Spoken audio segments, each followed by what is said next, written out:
The war had begun quietly, at least by galactic standards. The Karate Dominion, an apex predator species of the outer spiral, had descended on the Veyari Republic like wolves on a flock of sheep. The Veyari were peaceful, artistic scholars of culture and song. Their fleets were ceremonial, their defenses little more than parade shields. In the first week, half their colonies burned. By the second, their outer worlds had fallen silent. Their desperate call for help spread across the interstellar network like a scream in the void. Send us anything, anyone. We're being slaughtered. Most empires ignored it. Some shook their heads sadly. Others laughed. To resist the Karate was to invite extinction. But then the signal reached Earth. Admiral Reyes of the Terran Defense Command read the report in silence, her hand curling into a fist on the edge of the holodeble. The room's other officers shifted uneasily, expecting her to dismiss it as yet another distant war. Humanity had only just begun to step onto the galactic stage, still too small, too fragile to throw themselves against the great predators of the stars. Instead, she whispered one order. Prep the Leviathan. The Veyari High Council met in their crumbling citadel, smoke from bombardments rising even into the council chamber. Their faces were etched with despair. Then an aide ran in, trembling. A human vessel has arrived. It's colossal.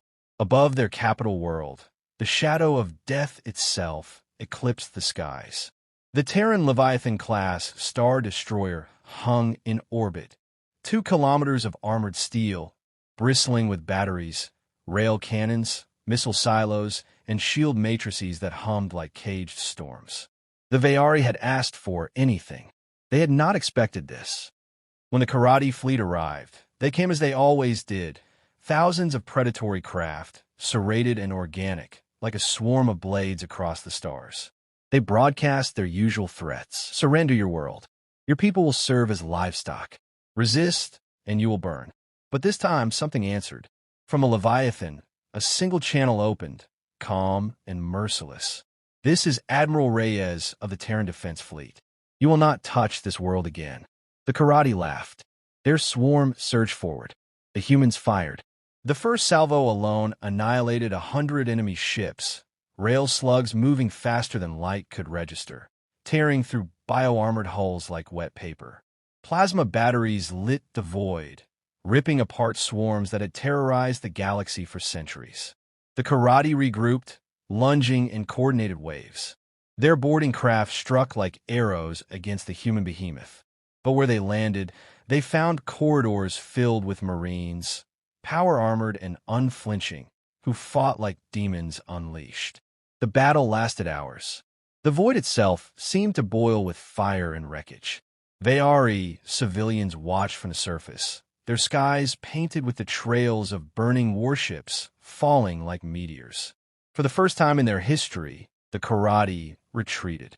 The swarm scattered, leaving behind twisted hulks and drifting corpses. In the aftermath, the Veyari High Council approached Admiral Reyes with awe and trembling. You came. Why? We are nothing to you. We have no fleets, no riches to trade. We begged the galaxy, and only humans answered. Reyes regarded them quietly. The steel of command in her eyes softened just slightly. You asked for help. That was enough. The council chamber was silent, the weight of those words falling heavier than the firestorm of any battle. Across the galaxy, the story spread like wildfire. The Veyari had pleaded for anything. A ship, a token force, even pity. The humans had sent a monster of steel and wrath. A vessel purpose-built not for conquest, but for protection, for defiance, for saying no when others bowed. For the Karate, it was the first defeat in living memory. For the rest of the galaxy, it was a revelation. The humans were new, small, underestimated. But in their history, they had known what it was to be prey, to be slaughtered, to beg for mercy from stronger hands. They had learned one lesson no predator could understand. When you hear the plea of the helpless, you do not turn away. You answer. And sometimes that answer is a Star Destroyer. The wreckage of the Karate fleet still orbited the Veyari homeworld weeks later. a broken ring of burnt metal and bone, a monument to the moment the galaxy realized humanity's promise. Not conquerors, not predators, guardians, and the predators would learn to fear them.